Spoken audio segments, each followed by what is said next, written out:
Boom, another Proteus video. I said I'd do a bunch of them, so I'm doing a bunch of them. This one is on collapsing, and I'm titling it How to Collapse and What, When, Why. And so we're going to be covering pretty much everything that I can think of about collapsing in terms of when do you collapse, how do you collapse, why do you collapse, so on and so forth. So let's go ahead and get ready to it.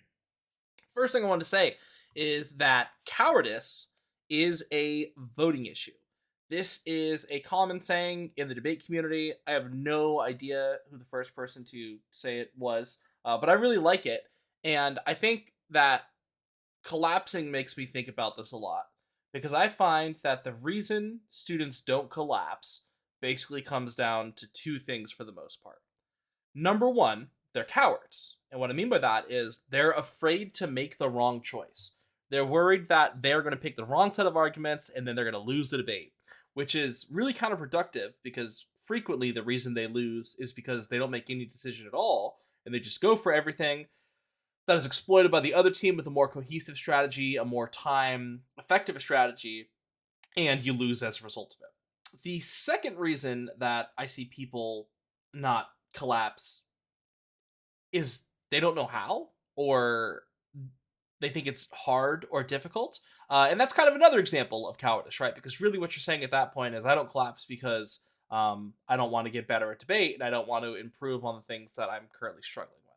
And so I don't think either of those are great reasons not to do it. Pretty much the only reason not to collapse, which I guess I'll just get out of the way here, is if you're so good that you're just going to win on everything and don't need to. But again, that's not most of you. It's like probably honestly like maybe two of you. All right. What is collapsing? This is a little definition I cobbled together. Collapsing, in my mind, when I talk about it, is the process of selecting the positions and arguments in the debate that you will attempt to convince the judge results in a ballot for your team. So obviously, in any given debate, you're going to make a lot of arguments, and collapsing is where we say we have like all these options available to us, but which one of these actually adds up to a coherent strategy where the judge will be convinced slash persuaded to vote in favor of us. So when we talk about collapsing, what we're really saying is picking a winner, right? You're trying to pick the arguments, the line of strategy that will be effective and that will win the debate for you. And that's not to say that there's only one line of strategy that will win the debate for you, but we'll talk about that in just a bit. But now that we've addressed the what of collapsing, let's go ahead and talk about why should you collapse. Why should you collapse? Really, for me, it comes down to three things. The first thing is that, and I've said this a million times and I'll keep saying it, time is the most valuable resource in debate. In any timed competition, the most valuable resource is the clock itself. And collapsing is very time efficient because we get to spend all of our time winning one kind of position. And what that means is, yes, we get to develop our arguments really effectively and execute them, but also when we have to think about the arguments the other team is going to make, we only really have to compare those to the line of strategy that we've chosen to collapse to and to attempt to execute. So it's very time efficient to collapse. Saves you a lot of time if you're good at it.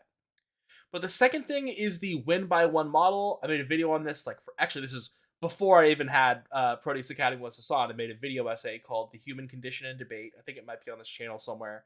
And I talked about the win by one model. And this is the idea that in debate, and in a lot of sports, you win as long as you're up by one. But humans are predisposed to want to win by big margins. It makes us feel more comfortable. But the reality is, as long as you can convince the judge that you're controlling access to the most important argument, usually the most important impacts, in the round, you're going to win. And so when we come back to that thing I was just discussing a little bit ago, you might have two winning strategies. But the thing is, as long as you win either of them, you win the debate. So there's really not a ton of value in going for both of them unless that is going to make make the debate more difficult for the other person, right? For the people that you're debating. And so we only need to win access to the biggest impact in the round, presumably. And as a result, collapsing makes a lot of sense because it's just picking the biggest impact of the round and then putting all of our eggs in that basket, which normally they say don't do that, but in this case, it's really awesome. The last thing I'll say on why to collapse is clarity. And when I talk about clarity, what I'm saying is I know a lot of judges, and I am a judge, and like that's all I do these days, right? And students aren't judges, and they might be friends with judges, but they kind of don't think the same way or spend as much time on the activity in the same way as judges, right? Like judging is the worst part of my job by like a fairly significant margin. And I find it very boring most of the time. I'm not super into it. It's kind of whatever. Like if I could just watch my kids debate or just hang out with people instead, I probably would. But the kinds of debate I like judging are the debates where a team makes my job as easy as possible. And when I talk to other judges, they love this too. And collapsing helps you do that. It helps you achieve clarity because the less things there are in the debate, the easier it is for me as the judge to understand them. When there's only one thing you have to compare to the competing claims being made by the other team, that's going to make things a lot easier. My dog's barking. I apologize. I'm definitely not redoing this. So that brings us to the when. When do you collapse? I've broken this down into the af and the neg, and there's something at the bottom you can see there that applies to both. So let's actually start there. Ideally, you want to kind of collapse as early as possible / is necessary. And I guess all I'm really trying to communicate here is that a lot of people think you collapse like in your speech, or maybe right before your speech. But for me, and most of the successful debaters I know, the collapse started way before we actually executed it. And that's what I'm trying to articulate here, right? I was a big T debater. I've talked about this a lot. I would decide to go for topicality within 5 seconds of the other team having finished answering topicality, right? So I was like, okay, and we'll talk about how I came to those conclusions and things of that nature. But all I'm trying to say is I knew I was going for T before their speech was even done. And that was really effective because I could turn to Dallas and I'd say, hey, Dallas, I'm not even going to flow what they're saying. Can you just flow and let me know if there's anything that matters? We're going for T and blah, blah, blah. And so you want to collapse as early as possible because what that meant for me was usually they answered T anywhere from 90 seconds to 2 minutes. That means I had 6 minutes of their speech to write down what I was going to say for T. And then that minute of flex time before I had to give my speech. So that's 7 minutes of time to write a speech, which is a ton of time. And then that's so much prep for me to have to be able to execute a strategy. Similarly, when you're the PMR, a lot of PMRs in partner debate, they don't even listen to the LOR. They tell their partner to listen to the LOR while they start working on the PMR because they've already kind of figured out what they're going for. So bottom line, this is not a decision you should be making like during the roadmap or anything like that. You should be making it as early as possible. Okay. But again, there are certain speeches where it makes sense to do the actual collapse, and that's kind of what I want to talk about here. When you're the affirmative, you're either going to collapse in the MG, rarely, or in the PMR. Now, what do I mean by the MG collapse? This is very rare. I would say you want to do this in like 10 or less debates out of 100. But the MG collapse is the idea that because you've identified the other team's strat, and you think it would make the MG easier / the PMR easier, you collapse out of the MG. Now, this very rarely happens, so what kind of situations do we see this in? I would do this frequently, not super frequently, obviously, but the times I did it most often, I suppose, were when we read an advantage that was basically the same disadvantage the other team was reading, but in the opposite direction. So if we were like, this will cause nuclear war, and they're like, this won't cause nuclear war, or something to that effect, or like if we both said it's going to cause nuclear war, like kind of these very similar topics, sometimes in the MG, what I would do is stand up and just read a ton of impact defense, or like uniqueness, like thumpers, whatever, to both of our positions, because it mattered more for the negative to win that position than it did for me. So like they had a really good nuclear war disad, and we had a nuclear war advantage, and their other disad was garbage, or their other option was like T or something like that, and we were topical. But I knew we could win on our other advantage, and it was unlikely for them to win on anything but that position. So in those cases, MG collapse. That's about the only time I would really do that, though. Otherwise, you should be doing it in the PMR. Why does the PMR do it? It's the same reason that the MO should be doing the collapse. And that is because, starting with the PMR knows every single argument that has been made in the debate, because there's no speech after the PMR. So in theory, it should be very clear to the PMR what strategy the negative went for and what they have to do to win the debate, or what the best inroads to that is, because again, there's not going to be any new arguments. Now, that's a similar thing with the MO in parliamentary debate, right? Because the MO is the last speech where new arguments are allowed to be made. So, in theory, the app's not going to break anything new out in the PMR. It's the first speech where the debate really can get smaller because you can pick and choose, you can select which kind of arguments are going to be relevant. Again, these are general rules of thumb. The biggest advice I can give you is figure out what you're going to collapse to as early as possible.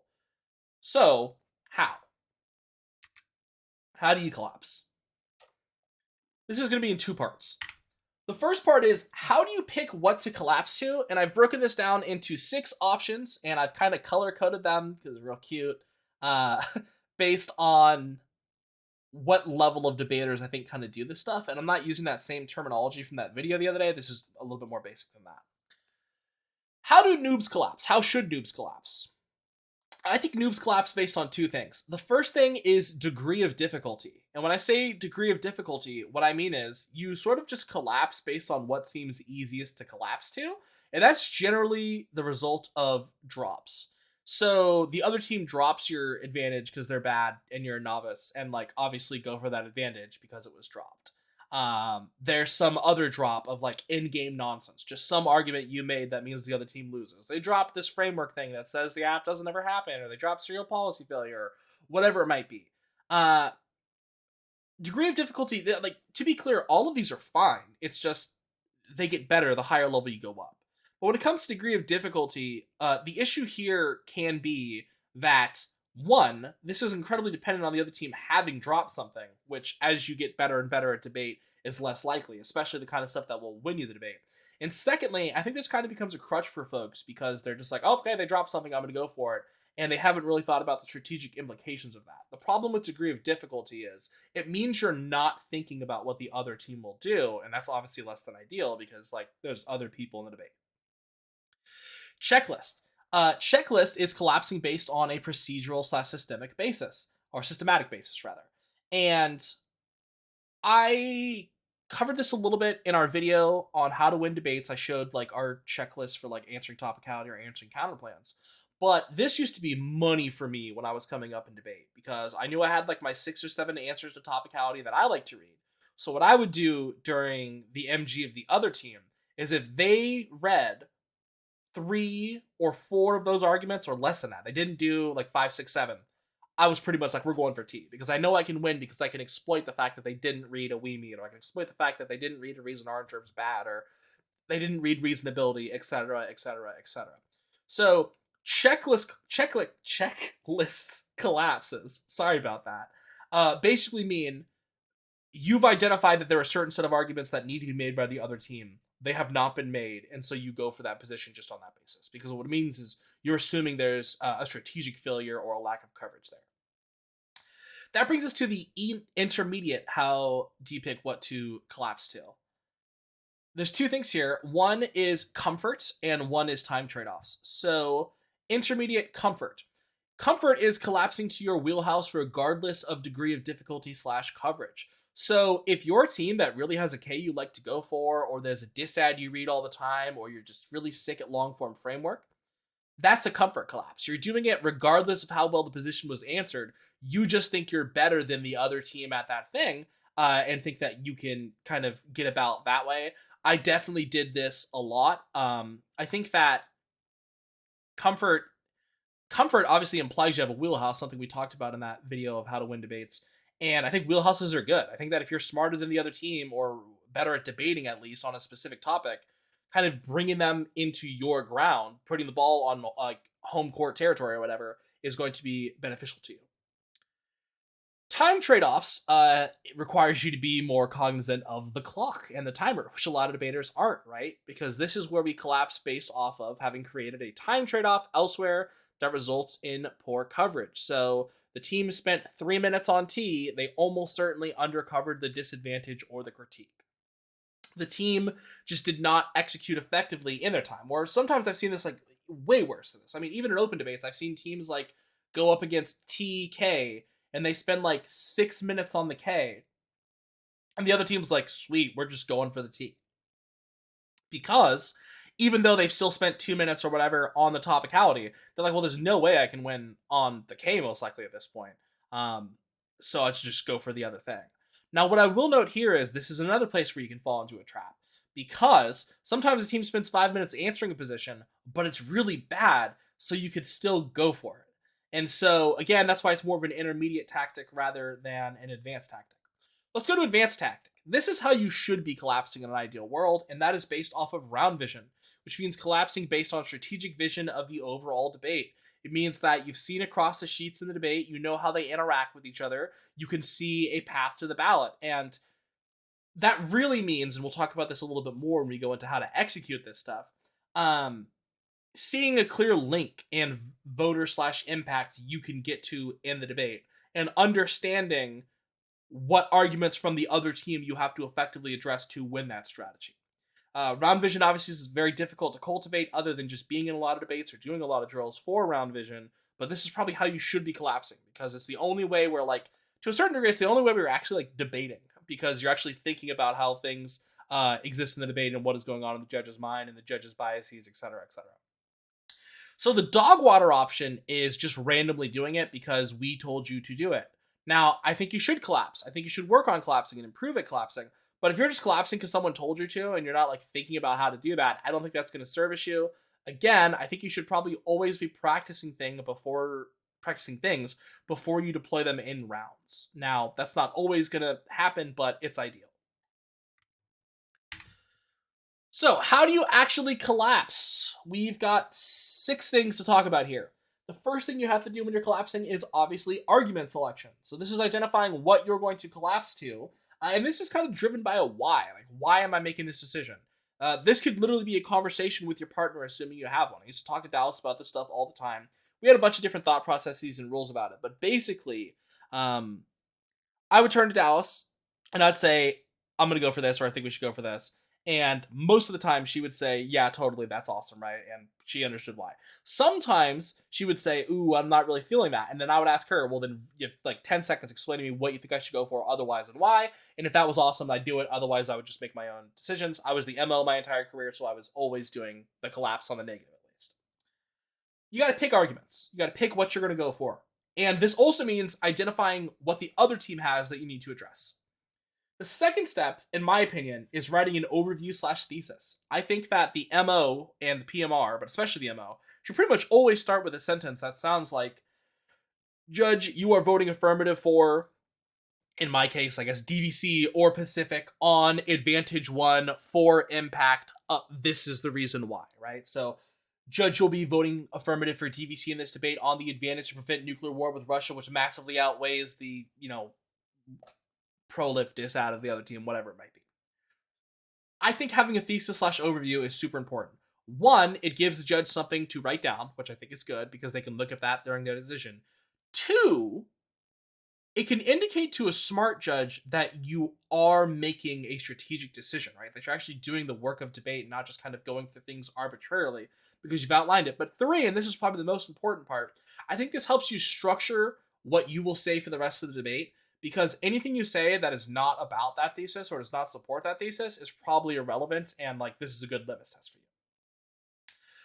Part 3 is kicks. So kicks means you have to get rid of any arguments you're not going to be going for that could cause you issue were you not to do this, right? So if there's turns the other team read or RVIs the other team read for whatever reason, you have to address those, right? So if you read 2 disadvantages and you're going for disadvantage 2 and they have a turn on disadvantage 1, you need to kick out of disadvantage 1. You need to indicate to the judge you're not going for it. But if all you say is, we're not going for disadvantage 1, you're going to lose because the other team put a turn on it. So to kick out of it, you need to select defensive argumentation that was made in the debate, a no non-unique, a no link, impact defense potentially, but you need some kind of defense that you're going to select to kick things. And sometimes I think this actually ties into that like degree of difficulty thing or like the comfort thing, because when I was in MO, one of the main things I listened for, like everyone listens for turns because they're worried they're going to lose or like independent voting issues, whatever. I would listen for defense because I wanted to know ahead of time which argument can I extend in like 3 seconds to get me out of any offense they read later on the sheet. So I was always listening for non-uniques or no links and things of that nature. Again, listening to your opponent's pretty important. So number 4 is execution, which I would also call resolving, right? So this is where you actually go for the position. If you're going for the dissad, you definitely want the story of that disadvantage, right? Story on the dissad is simple. In the status quo, we're recovering from the conflict in Ukraine. Link is that the plan triggers whatever to happen. They upset Russia or something like that. That causes a spiral into great power conflicts, vertical escalation, whatever. I'm not saying that's a great dissad, but like you need that story in there.